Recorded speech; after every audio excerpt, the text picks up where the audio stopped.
Good morning students.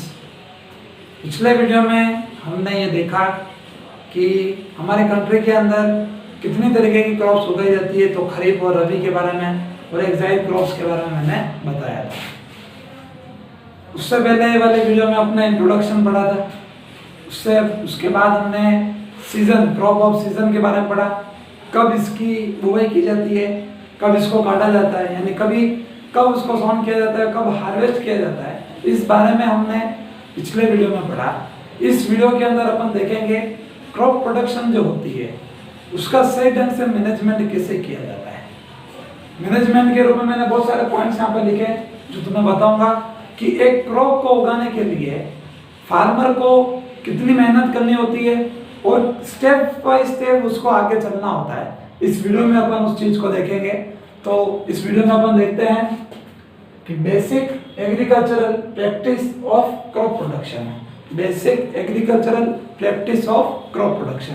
Crop production के लिए basic agriculture practice करेंगे अपन कि किस ढंग से कौन सी चीज पहले आती है, कौन सी चीज उसके बाद करनी है, उसके बाद क्या करना है और कैसे स्टोरेज हो सकती है फसल के रूप में। मान लो वीट की हमने बुआई करी है, हमें उसकी फसल चाहिए, तो पूरा प्रोसेस के साथ अपन आगे बढ़ते हैं और एक स्टोरेज जो भंडारण जिसको कहते हैं, लास्ट में हमें वीट के रूप में, गेहूं के रूप में हमें जो चीज मिलती है वो सही ढंग से मिले और अच्छे ढंग से हम उसको कर सकें। तो इस चीज के लिए इसमें हम पहला पॉइंट ये आता है, crop production involves A number of activities like preparation of soil, sowing of seed and so on till farmer are able to harvest store the crop produced। इसमें यह बताया गया है क्रॉप प्रोडक्शन के लिए नंबर ऑफ एक्टिविटीज इसके अंदर करनी होती है। कैसे उसको प्रिपरेशन, सबसे पहले तो मेन बात ये होती है क्रॉप प्रोडक्शन के लिए प्रिपरेशन ऑफ सॉइल का होना बहुत जरूरी है। प्रिपरेशन ऑफ सॉइल का मतलब सॉइल अगर सही ढंग है, अगर जमीन ही बंजर है, जहां पर कोई चीज, बंजर किसे कहा जाता है जहां पर कोई भी प्रोडक्शन, क्रॉप प्रोडक्शन नहीं उगाई जाती, यहाँ पर किसी भी तरह का क्रॉप प्रोडक्शन नहीं होता है, कोई फसल नहीं उगाई जाती है, उसे बंजर भूमि कहते हैं। यानी उसकी मिट्टी जो होती है, यानी जो खेत की मिट्टी, जो खाद जिसको कहते हैं, वो सही ढंग से हो तो क्रॉप भी क्या होती है, सही ढंग से होती है। द एक्टिविटीज और task which are farmer perform to cultivate a crop are referred as a agricultural practice. This agriculture tasks are as follow। एक फार्मर जब क्रॉप प्रोडक्शन करता है तो स्टेप वाइज आगे बढ़ता है।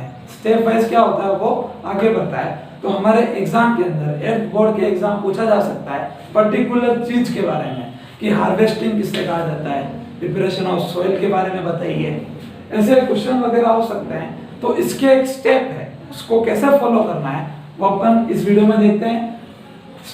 पहला स्टेप आता है preparation of soil by ploughing and levelling. Preparation of soil, soil की प्रिपरेशन पहले सही करनी है।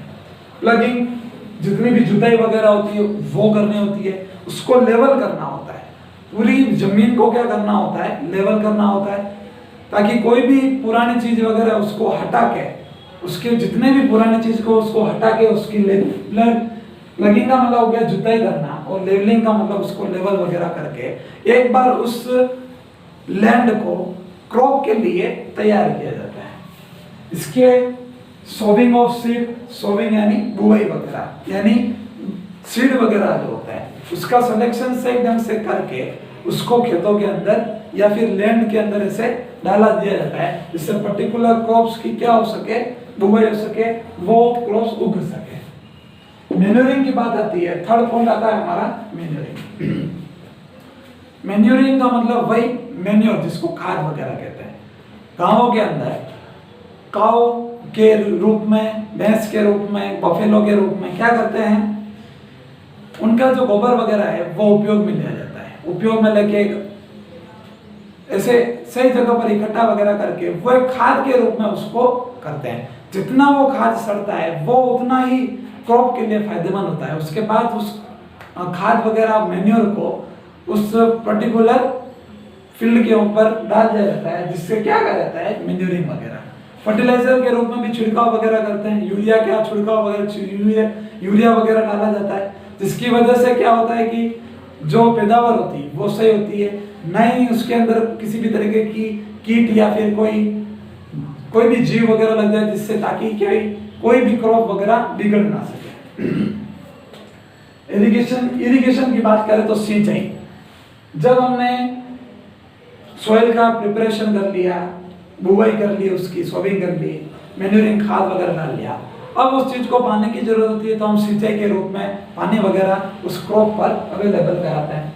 जब वीडिंग की बात आती है तो वीडिंग पास में प्लांट के पास में कुछ बहुत अदर प्लांट्स भी उग जाते हैं और अदर प्लांट्स उन प्लांट्स को नुकसान पहुंचाते हैं, इसलिए हम वीडिंग वगैरह करते हैं कि पास वाले जितने भी प्लांट्स है उसको वहां से हटा के उसको अलग से फेंक दिया जाता है, जिसकी वजह से अगर ना भी फेंके तो भी वो हमारे एनिमल्स के लिए एक चारे के रूप में भी उसको उपयोग में लिया जा सकता है।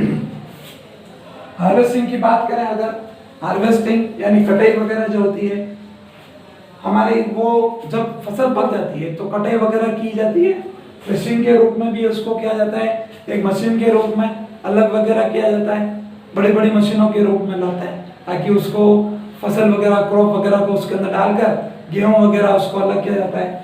विनोविंग की बात करें तो कचरा बोझ वगैरह, जब गेहूं वगैरह इकट्ठा किया जाता है तो कचरा वगैरह बहुत सारा होता है उसके अंदर, तो विनोविंग मशीन के द्वारा, हवा के द्वारा भी ऐसे, जैसे कि घर पर देखा होगा कभी भी अपनी मम्मी वगैरह जो होती है फैन वगैरह लगा के ऐसे गेहूं को ऊपर से डाल के जितना भी कचरा होता है वो साइड में चला जाता है, वो गेहूं वगैरह जो होते हैं वो एक जगह पर इकट्ठे हो जाते हैं, इससे क्या कहा जाता है विनोविंग वगैरह। और लास्ट में पॉइंट अपना आता है स्टोरेज यानी अच्छे से भंडारण वगैरह करना है, यानी कि जो गेहूं वगैरह आ गए हैं अच्छी क्वांटिटी में उसको स्टोरेज वगैरह करना।